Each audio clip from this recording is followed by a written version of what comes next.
સાબરકાંઠા જિલ્લામાં સ્થાનિક સ્વરાજની ચૂંટણીને લઈને રાજકીય માહોલ દિવસેને દિવસે ગરમાતો જઈ રહ્યો છે.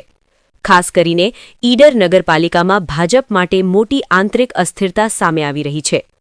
ઈડર નગરપાલિકાની ચૂંટણીમાં ભાજપે જાહેર કરેલા સત્તાવાર ઉમેદવારો સામે જ પાર્ટીના કેટલાક આગેવાનો અને પૂર્વ કોર્પોરેટરોએ અપક્ષ ઉમેદવારી નોંધાવતા હવે પાર્ટી હાઈકમાન્ડ એક્શનમાં આવી ગયું છે.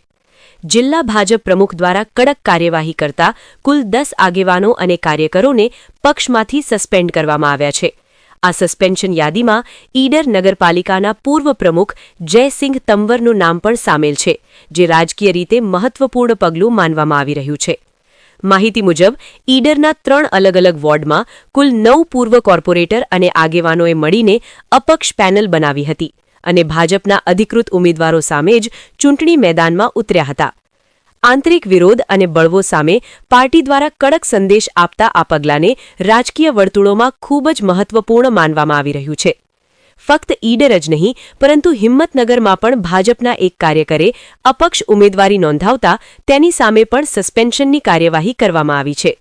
ભાજપના જિલ્લા પ્રમુખે સ્પષ્ટ સંદેશ આપ્યો છે કે પક્ષના નિર્ણય અને શિસ્તના વિરુદ્ધ જનાર કોઈપણ કાર્યકર કે આગેવાનને બક્ષવામાં નહીં આવે.